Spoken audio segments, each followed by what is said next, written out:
पहला सवाल है कि डॉक्टर के पास कब जाना चाहिए। तो इसके 3 जो मेन लक्षण मैंने बताए, हमने डिस्कस किए। एक है खराटे। तो आप ये भी कहोगे खराटे तो बहुत कॉमन है, हमें ये भी पता है कि आमतौर पॉपुलेशन में 60 to 70% लोगों को खराटे आते हैं। पर जो खराटे बहुत लाउड, कल मेरे को किसी ने बोला कि बालकनी तक भी सुनते हैं, साथ वाले घरों में भी सुन जाते हैं, कमरों में सुन जाते हैं, दैट काइंड ऑफ लाउडनेस, आमतौर एक और शब्द हम इस्तेमाल करते हैं सोशल डाइवोर्स। सो बेडरूम सेपरेट हो गए हैं बहुत लोगों के, तो they don't talk about it. जब डॉक्टर्स के पास आएंगे तो इतने लाउड हो कि डिस्टर्ब करें। सो लाउड स्नोरिंग, कंटिन्यूस स्नोरिंग। कभी कभी किसी को जुकाम खांसी हो, खराटे आना, तो आई एम नॉट सेइंग कि उन लोगों को प्रॉब्लम है। उसके साथ ऐसे लगता है जैसे सांस रुक गया। कुछ लोगों को अपने आप महसूस होता है सांस रुक गया।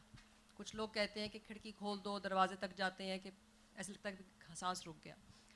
I mean I saw very severe patient, उसने बोला कि उठ के बैठने के ऑलमोस्ट कुछ सेकंड के बाद उसको सांस आया। कुछ लोग हॉस्पिटल पहुंच जाते हैं ये सांस रुकने पे। कुछ लोगों को सांस बस सिर्फ महसूस होता है भी घुटन सी हुई, या लगता है रात को बहुत प्यास लगती है, बार बार उठ के पानी पीना पड़ता है, बार बार उठ के बाथरूम जाना पड़ता है। वो अपनी शुगर टेस्ट कराते चले जाते हैं, शुगर नहीं निकलती, ये स्लीप एपनिया है। फिर मेन लक्षण है सुबह उठ के कैसे महसूस करते हैं।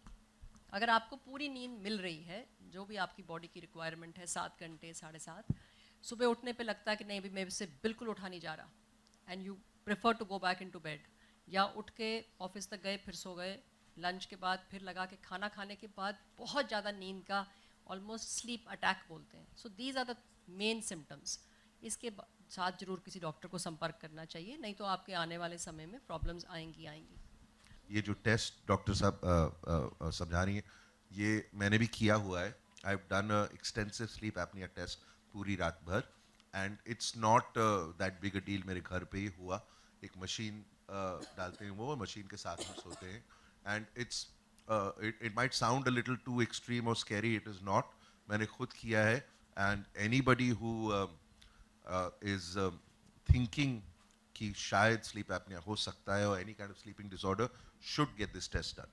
It really gives you a very detailed analysis of your sleep pattern. Sleep test कराना चाहिए। ये एक्चुअली मुझे कन्विंस करने की ज़रूरत नहीं पड़ी।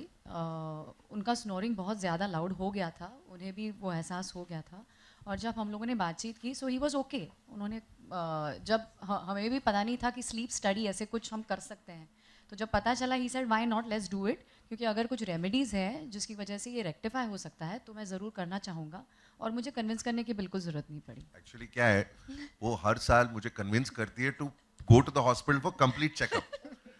वो अगर मैं कन्विंस हो जाता हूँ तो फिर वहां पर जाके मैं सब कुछ कर लेता हूँ। जी बिल्कुल, हम लोग तो इस दौर से आई थिंक रोज़ गुजरते हैं, because Ram is very very busy. हालांकि मेरी लाइफस्टाइल थोड़ी कंट्रोल्ड है। Some days are very tough, like some years पहले जब ये बहुत ज़्यादा बिजी थे तो बहुत टफ था, बिकॉज ये कभी घर पे रहते ही नहीं थे, और जब ये घर पे आते थे तो हम सब सो जाते थे। ऐसी हमारी लाइफ हो गई थी।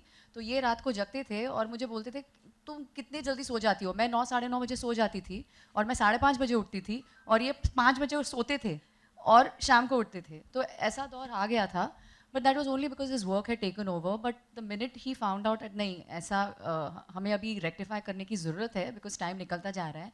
तो we have changed everything. His working hours have become very regular, but he has put in a lot of effort to now demand those working hours.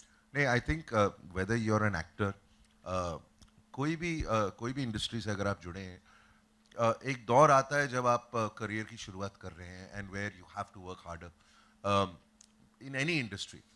तो आई थिंक जस्ट बिकॉज हम लोग अभिनेता हैं, I don't know whether this problem is more. Yes, I've had many sleepless nights of too much work. वो सब सही है, but I think everybody in this room must have gone through that phase. हर किसी की life में phases आते हैं where you have to work hard, and then later on where you can take it easy.